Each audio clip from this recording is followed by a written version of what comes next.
ABP news देख रहे हैं आप। मैं हूं आपके साथ रिंकी वाजपेयी। सीसीटीवी फुटेज में कैद हुआ हादसा, युवक के उड़े चिथड़े।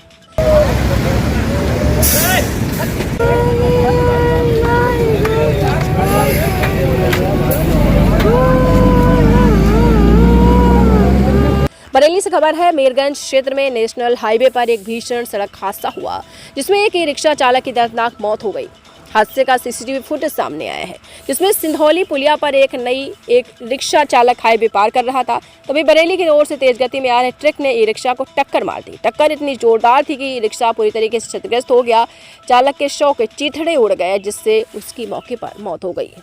मीरगंज एसडीएम को आज आपने ज्ञापन दिया है, क्या कुछ मैटर है जिसको लेकर ज्ञापन दिया गया है? हाँ जी, आज लगभग सुबह 8:30 बजे सिंधौली चौराहे पर एक हृदय विदारक घटना हुई। एक ट्रक ने जो है एक ई रिक्शा चालक के लिए बुरी तरह रौंद दिया और उसकी घटनास्थल पर मृत्यु ही नहीं, यानी कि डेड बॉडी का भी पता नहीं चला।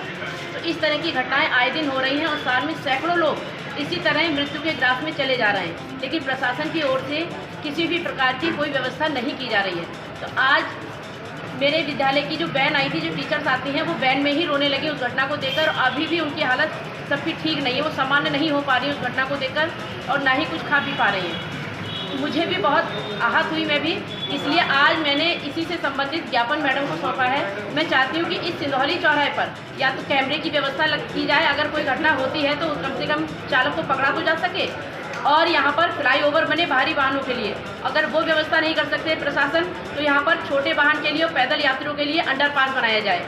यहाँ कैमरे की व्यवस्था हो, लाइटिंग की व्यवस्था हो, ताकि बाहरी वाहन जो है रुक कर आएँ, और दोनों ओर कम से कम 5 से 7 डिवाइडर बने कि अगर तेज़ गति से ब्रिज के ऊपर से सवारी उतर कर आ रही है, बस है, ट्रक है, तो उनकी गति धीमी हो सके, ताकि हादसों को रोका ना जा सके, तो कम से कम तो किया जा सके, और इस तरह की असमय मृत्यु के ग्राफ में फंसने वाले जो लोग हैं उन्हें बचाया जा सके।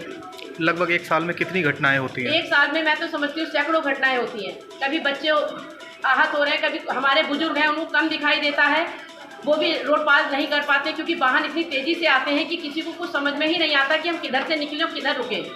क्योंकि पहले 1 रोड था तो हादसे होते, अब डबल रोड हो गया, उसके बावजूद भी हादसे रुक नहीं रहे, बल्कि रास्ते और बढ़ गए हैं, क्योंकि वाहनों की गति बढ़ गई है। और जैसे ही फ्लाईओवर से वाहन उतरते हैं तो बस वाले भी रोकना मुनासिब नहीं समझते, वो भी बस स्टैंड पर रोक कर नहीं आते, बल्कि सोचते हैं हमारी सवारी फुल है तो हम सीधे निकल जाएं। और इस कारण आए दिन ऐसी घटनाएं हो रही हैं, और हमारे बच्चे, बूढ़े, बुजुर्ग, रिक्शा चालक और पैदल यात्री, साइकिल वाले सभी इस घटना के शिकार हो रहे हैं।